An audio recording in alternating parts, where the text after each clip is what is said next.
Zoe, thanks very much for coming in and joining us today. So you're a professional snowboarder. Just tell us a little bit about what sort of competitions you've been partaking in. You've obviously been in the Olympics a few times now in the snowboard cross. So just tell us a little bit about that. Yeah, I started doing like small competitions when I was about 10 years old, and then got bigger and bigger all the way up to the Olympics. And I've competed in 3 Olympics so far. So if I do one more, I'll have done more Olympics than any other British snowboarder. So that's quite a good aim.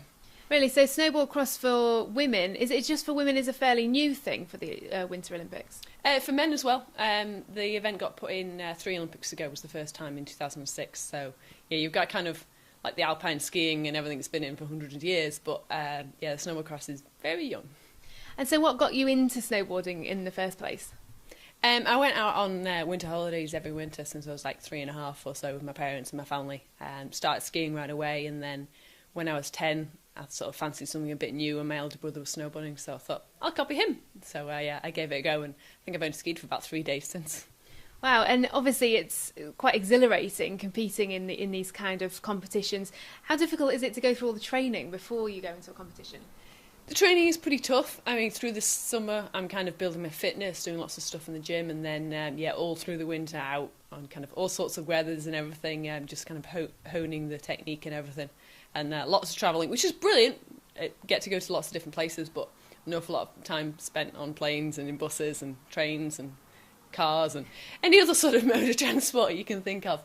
So yeah, it gets quite exhausting at times, but it's absolutely brilliant. I wouldn't want to do anything else. So you're certainly not getting fed up of the snowboarding side of things at the moment? No, not fed up yet.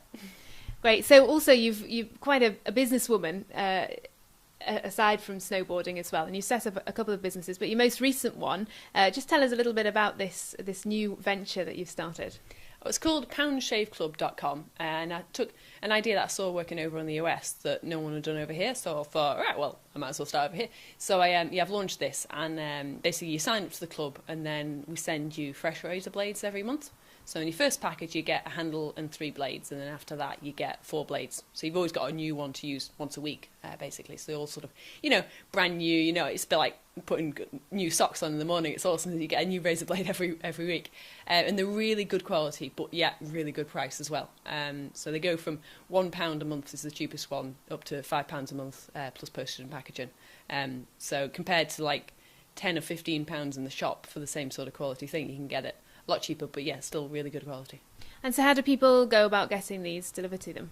If you go to poundshaveclub.com, it's all fairly simple on the website. You just decide which razor you want, the lower, middle, higher one, and then click it and we get it sent out to you. And then you can cancel it any time as well.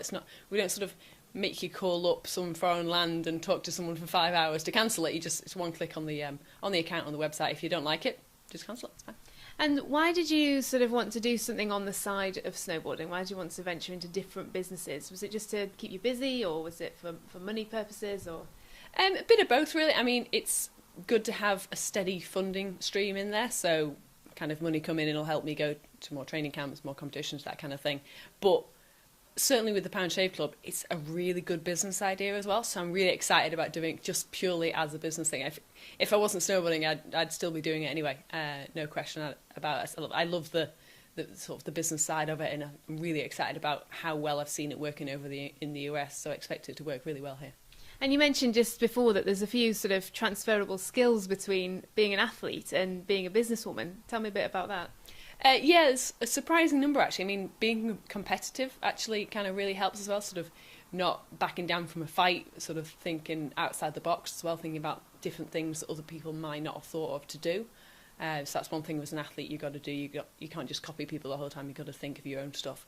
So yeah, doing that and kind of having good relationships with people, building up contacts, sort of different areas of people and stuff, doing a favour for him, he'll do a favour for you, that kind of thing. You do that within sport and you do it within business as well. So you've got all your sort of snowboarding teammates and everything on board with this, have you? Oh yeah, I've been like sending an email out to people saying, oh, can you tweet this please, can you tweet that? And then when they're doing something, I'll help them out. So it's a really nice community, we help each other out.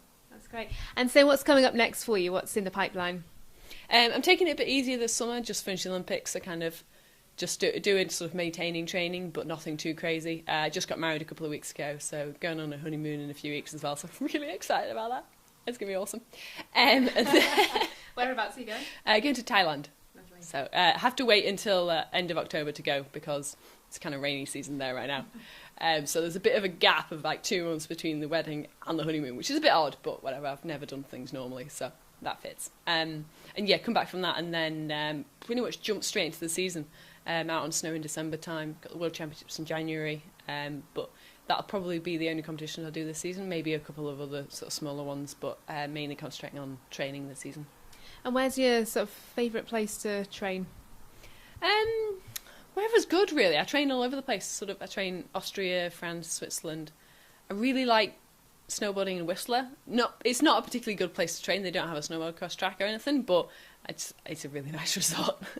So do you ever get to go and just go on holiday going snowboarding, or do you always feel like you've got to keep on the ball with the training? Yeah, I don't think I've actually been on a snowboard holiday since I was about 15, so long time ago, because it's a brilliant job, but it's a job. So whenever I go out on snow, it's because I'm training, I'm competing, that kind of thing. So when I go on holiday, I go and sit on a beach and read a book. So you have to go from one extreme to the other then, really? Yeah. My holidays consist of warm places. Great. So going on your honeymoon to Thailand next will be a lovely welcome break, I'm guessing. Yeah, that should be nice. Great. Might do some scuba diving when I get there, but that's about as much activity as I'll do. Lovely. Okay, well, thank you very much, Zoe, for joining us, and good luck with everything, and good luck with the new venture. Thank you. Thank you.